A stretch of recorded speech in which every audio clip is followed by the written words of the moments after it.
my name is SRhoads, and this is my learning center. It's going to focus on the social aspects of the Depression in the 1930s. And I have 6 activities in my learning center. And this is one of my tables here, and then there's a table in the back. And I am just going to go through each station, starting with number 1, right here. The purpose of this activity is to view, they're going to view brief video clips from the PBS Great Depression, Stories of a Generation's Struggle for Democracy, and it's to help them understand the cause and effects of the Great Depression, as well as the impact on their lives. You can see my student is here at the computer viewing the clips, and the student is going to take notes on a graphic organizer, a KWL chart right here. The directions for the student are here posted. You can see that. And to differentiate in this learning center, I am providing background information in a visual context to those students that learn by visual content, and I'm also providing them with the graphic organizer for their multiple learning styles, the spatial, logical, interpersonal, or interpersonal and linguistic learning style. Moving on. Activity 2 is here at this small table. I have several books for the students to look at. The purpose of this activity is to learn about history in the 1930s, and they're using chart paper and writing materials, as well as the books that I've picked out for them covering this era. My directions to the student are posted here at the Learning Center, right here. And their directions are to work in small groups. They're going to create a timeline using the notes from their KWL graphic organizer and researching the books on the Great Depression. They're going to list the major social and economic events. They will decide in their small groups who will illustrate, research, and record. My assessment is going to be on participation and completion of the timeline that my student is doing.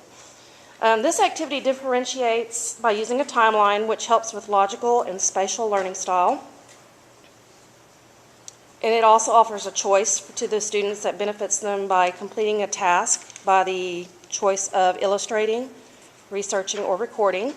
And their assessment will also be a rubric, which will provide them with clear expectations of how their work should be completed. So moving on to Station 3. Here we go. Exploring the culture. I have a student here at the computer who is viewing life in the 1930s by listening to popular music in the Great Depression, as well as photographs and artwork that's depicting the era. The directions are here posted for the student to complete right here. And there's several audio clips for them to choose from. There's also photos and artwork. My directions are for the student to choose a song or artwork that they think best depicts the 1930s era and the Great Depression, and take notes, and they're going to provide a brief explanation to the class. This benefits students with auditory directions and helps with linguistic learning, and they also have the choice between the auditory and the visual artwork.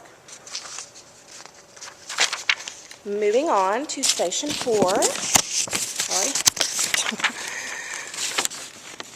This is in-depth vocabulary study, and you can see my student is at the computer looking at the clip at the website, the Library of Congress website.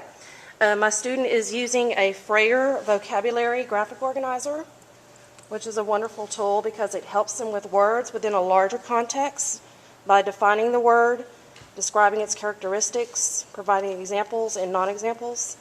And the link to the Library of Congress helps visual learners, as well as the use of technology, to explore concepts. My directions to the student were to work in small groups, dividing the number of vocabulary words, 4 per student.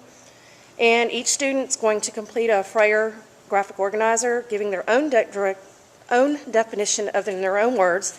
And they can also illustrate or draw a picture for their vocabulary words, or search the website, the Library of Congress website collection, and they can print from there or they can draw one. Then, moving on,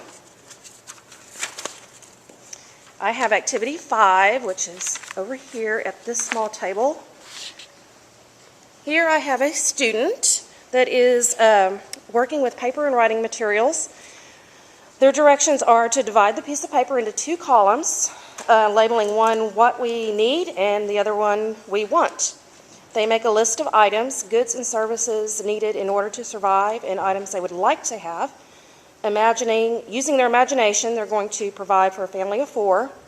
The items can be modern, and they're limited to 15 in the need column and 10 in the want column. They need to think about needs such as utilities, transportation, medical needs, etc. After completing the list, they're going to pair up with 1 or 2 students and compare, make adjustments, go through the list 2 more rounds, eliminate 5 more items each time, and they're going to reflect on the feelings during their process, what they ended with, and how they made their decision. Here are my directions for this learning center. Right there. And their assessment is going to be the completion of the want and need list. And this activity differentiates by allowing the students to work together and allowing them to reflect on the activity. And it also allows them to voice their ideas and allows creativity in their answers. And certainly last but not least is activity 6 here at the computer station.